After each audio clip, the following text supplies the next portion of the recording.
साल 9 साल ईस्वी की आज 1 तारीख़ है। साल 2020 एक आमुल हुज़्न यानी कि गम का साल उम्मत मुस्लिमा के लिए साबित हुआ। उसमें सबसे बड़ा गम वो ये था कि जब फ़्रांस में हमारे आका व मौला सल्लल्लाहु अलैहि वसल्लम की गुस्ताखी एक मुल्की सतह पर हुई और पूरी उम्मत, जिसे हमारे कायद के बकौल के 57 मुर्दा ममालिक समेत हमारे कोई मौसर जवाब न दे सके। कोई भी अपने आका व मौला सल्लल्लाहु अलैहि वसल्लम के साथ हक़ ग़ुलामी अदा न कर सका। और फिर उसके बाद अपनी ज़ात, अपने माँ बाप, अपनी औलाद, हर चीज़ से बढ़कर जो मोमिन के लिए मोमिन होने पर शर्तें रखी गई हैं, उस हर चीज़ से बढ़कर जो अपने आका व मौला सल्लल्लाहु अलैहि वसल्लम का वफ़ादार ग़ुलाम था, वो माह नवंबर में हमें एक ऐसा दाग़े गम दे गए। उनके फ़िराक़ ने हमारे दिलों पर वो नक्श छोड़ा कि हम सिर्फ़ इतना ही कहते हैं कि कहाँ सो गए ज़माने को जगाने वाले, गर्दिश याम को फेरने वाले कहाँ चले गए।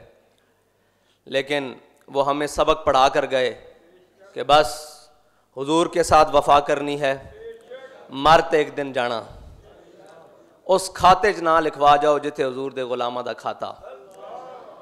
वो खाता जड़ा हज़रत अबू बकर सिद्दीक तो चल के मुमताज़ हुसैन कादरी तक आंदा।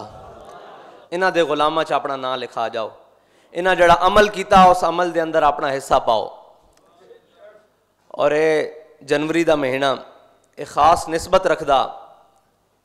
एक तो अज गाजी इस्लाम, गाजी मिलत, गाजी मलिक मुमताज़ हुसैन कादरी साहब की अज यौम पैदाइश है 1 जनवरी। और 4 जनवरी नूं आपने हक़ ग़ुलामी अदा किया होया, जिस दे नाल उम्मत मुस्लिमा दा सर क़यामत तक फ़ख्र नाल बुलंद रहेगा कि अपने नहीं वेखदे, बेगाने नहीं वेखदे।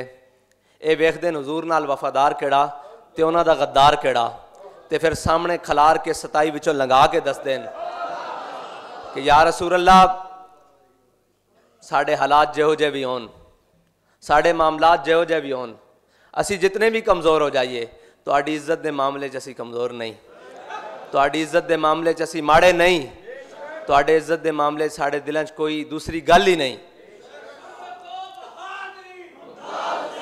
और ये वक्त सी 4 जनवरी कि जिस तो बाद उम्मत मुस्लिमा 2 हिस्सों तकसीम हुई।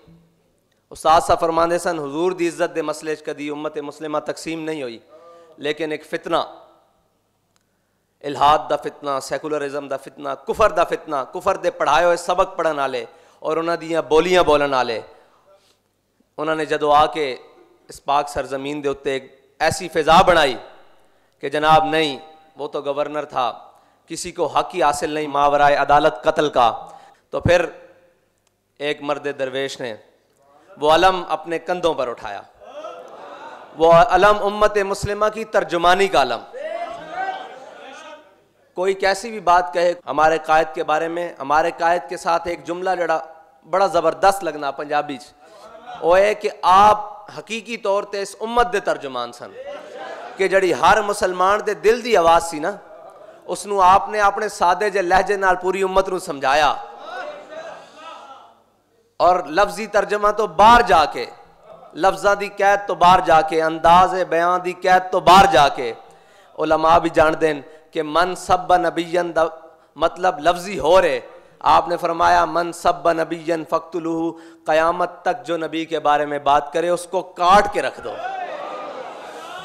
उसको काट के ऐसे रखो कि जैसे मुमताज़ कादरी ने उसको ऐसे काटा कि वो चेहरा भी देखने के काबिल ना रहा, वो सुराख भी आज तक गिने ना जा सके, वो लम्हे भी काउंट ना किए जा सके, वो गिनती में ना लाए जा सके कि कैसे इतने सेकंड में, बल्कि इतने पॉइंट सेकंड में 27 गोलियां एक दुश्मन रसूल के जिस्म को पार कर गईं।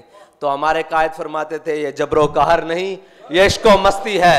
ये जबरो कहर नहीं, ये इश्को मस्ती है कि जबरो कहर से मुमकिन नहीं जहां बानी। उस जहां बानी का हुनर अल्लाह ताला ने हमारे कायद के अंग अंग में भर दिया था।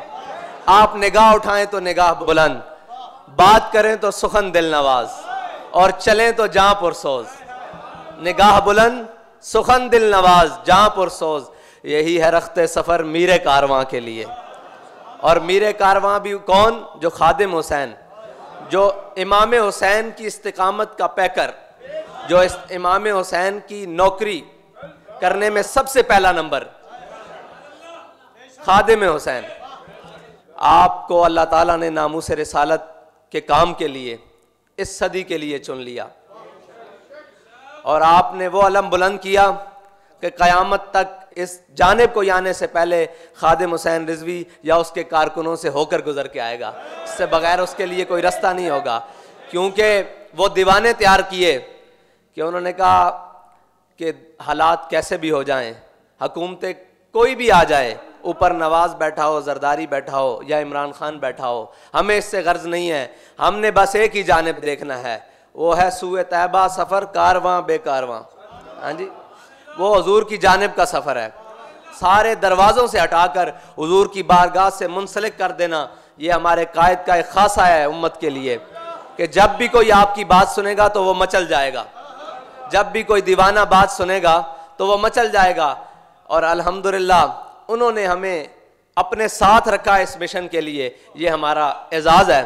और इसी मिशन पर हमें अल्लाह ताला तादम मर रखे, ये हमारी ख्वाहिश है और ये हमारा ईमान है।